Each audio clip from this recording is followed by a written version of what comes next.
Graça e paz, meninas, bom dia. Capítulo 3 e 4, oração e obediência.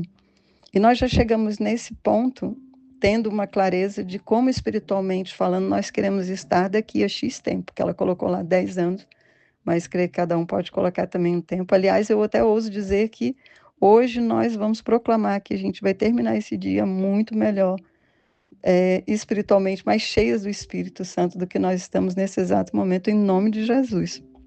Bom, a Elizabeth ela nos ensina que para a gente vencer todas as circunstâncias, as coisas, os desafios que nós temos nas nossas vidas, a gente precisa ter um coração comprometido com a oração e a palavra. E como orar é conversar com alguém, é conversar com o Senhor, mas a gente precisa conversar com o Senhor lembrando que Ele é bom, que Ele é fiel, que Ele é confiável e que nós somos filhas, Ele é Pai, nós somos filhas mais do que amadas, sabendo que a gente pode adentrar a sala do trono para falar com Ele sem nenhum medo, plenas de confiança, porque nada pode nos separar do amor de Cristo, como o apóstolo fala.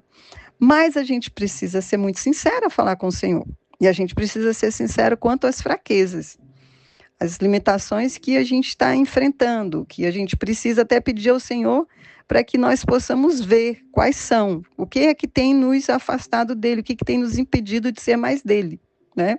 Para que a gente possa, na oração, experimentar a presença e os efeitos da presença, e daquela coisa linda que ela fala, né? E que achei muito bonito mesmo, que a oração muda vidas.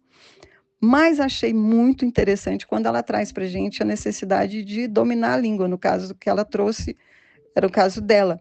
Mas eu vejo que, eu não sei, eu creio que é um problema, uma situação que atinge a todos nós. Porque o apóstolo diz que aquele que domina a língua, domina todo o seu corpo, domina tudo, né?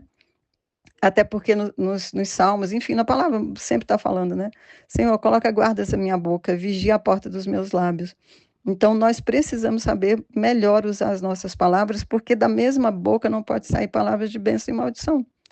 Então, a gente precisa saber usar melhor a nossa palavra, com mais gratidão, focando no que é bom, focando naquilo que Deus já fez nas nossas vidas, né? Porque o Senhor, Ele está se movendo.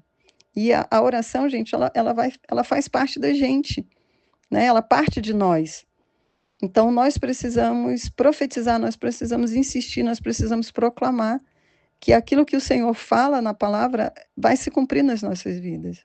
É maravilhoso que a gente possa lançar mão de um recurso que o Senhor nos deu, desse pedir, você vai ser atendido, né?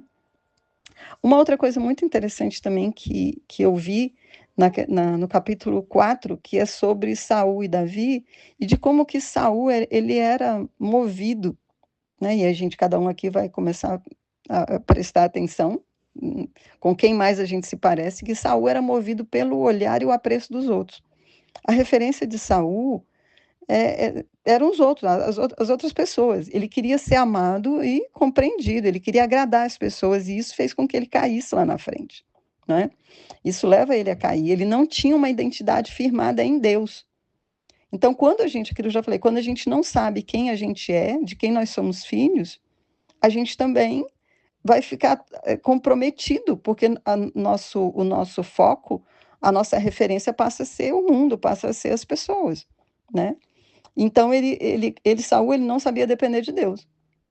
Desde o início, ele já considerava que ele era um pequenininho no meio do povo, lá quando Samuel vai falar com ele, ele fala, por que você está falando para mim? Eu sou lá o último dos últimos dos últimos. Ou seja, alguém já tinha enchido a cabeça dele com ele não ser alguém de importância, né?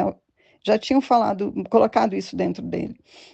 Então, ele tinha pouca palavra, ele tinha pouco de Deus dentro dele. Então, o que nós temos de Saul em nós? Nós também estamos procurando agradar as pessoas ou nós estamos procurando agradar a Deus? Porque é totalmente diferente de Davi. Davi não se intimidava nem pelo que os irmãos dele falaram quando ele chegou lá para levar a comida e que o povo começou, né, os irmãos, você está aqui para aparecer, não sei o quê, falando dele. Ele não foi embora, falaram de mim e tal, não sei o quê, e você sabe, aí contando para todo mundo, aí você sabe o que fulano fez e falou de mim, fez comigo. Não, ele não se intimidou, ele não se intimidou com o que o Golias falou. Ele não se intimidou com Saul ter falado para ele, acho que você é meio fraquinho, leva essa armadura aqui. Ele não observava o que as pessoas estavam falando dele, né? Principalmente nesse momento em que ele estava totalmente cheio do Espírito, ele sabia aquilo que Deus já tinha feito com ele, né? E nós podemos hoje identificar se nós estamos dando voz a esses irmãos que falam você isso, você aquilo, ou aos Golias das nossas vidas, as circunstâncias que parecem ser intransponíveis agora, né? Pode ser que algumas vezes, né, seja a fala do mundo, a fala dentro da nossa cabeça que está sustentando o nosso proceder. A obediência tal que o outro falou. Nós estamos submetidos à fala do outro, ao pensamento que já se instalou na nossa cabeça. E nós não podemos deixar. Porque se a gente deixa, nós vamos ser atingidos por um espírito de desânimo, de murmuração, né? Nós vamos ficar totalmente empenhados em tentar provar para as pessoas que aquilo não é aquilo. E isso, né? Isso se a gente não cair no total desânimo mesmo, né? E se ficar submetido às circunstâncias. Então, a gente precisa simplesmente lembrar que a oração ela pode ser respondida instantaneamente, rapidamente, mas também pode ser que ela tenha um delay, né? Por isso que o Senhor sempre falou que crê somente, não temas. E avance, coloca o pé e vai com medo, porque vai com medo mesmo. E aí é muito interessante porque a gente às vezes fica querendo revolver a terra daquela semente que a gente acabou de colocar. E aí ela não vai atrapalhar ela brotar, porque a gente ora um pouquinho, daí a pouco a gente está lá, mas não aconteceu ainda, aquela circunstância não mudou ainda. Aí já é a oração ao contrário, porque aí a gente precisa não duvidar, porque a gente não percebe as horas que a gente está duvidando. Então a gente precisa crer somente, porque o Senhor ele está fazendo. E ao mesmo tempo, a gente precisa focar na gratidão. Então, quando a gente foca na gratidão, em ver aquilo que o Senhor já fez, né? Por isso fazer memória, aquilo que o Senhor já fez nas nossas vidas, né?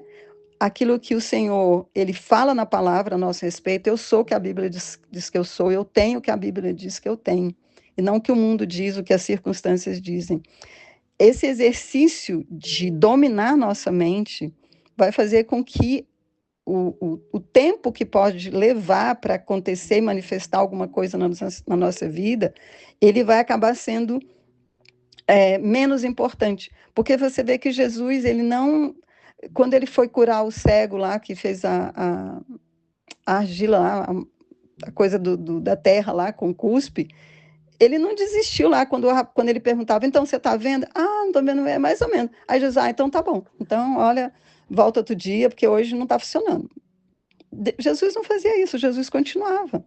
Né? Diante do pouco, quantos pães e peixes temos aqui? Não tem 5, tem 3. Eu tenho 10 mil pessoas, não vai dar. Deixa para outro dia. Não, Jesus agradecia e simplesmente seguia. Ele amaldiçoou a figueira, ele não ficou lá esperando, agora eu quero ver a hora que ela vai secar. Não, foi embora. No dia seguinte que falaram para ele, o negócio lá secou. Então, a gente precisa deixar as nossas orações terem o tempo para que elas se manifestem. Nisso, o foco precisa estar sempre no Senhor, na dependência dEle, naquilo que Ele está se movendo, mesmo que eu não esteja vendo, e naquilo que Deus diz a nosso respeito, e não aquilo que o mundo fala a nosso respeito. Então, só para a gente afirmar e reafirmar, e eu estou falando para vocês, estou falando para mim, que isso é um caminho para a vida, né? Que nós precisamos, né, crer que o Senhor, ele está nos capacitando a viver uma vida digna do chamado que ele nos deu. E que ele está realizando uma boa obra dentro de nós e ele vai terminar. Em nome de Jesus, ele vai terminar essa boa obra nas nossas vidas e nós vamos ver ele mudar aquilo que precisa ser mudado em nós. E ele vai mudar e nós vamos ver ele mudar aquilo que precisa ser transformado ao nosso redor. Em nome de Jesus.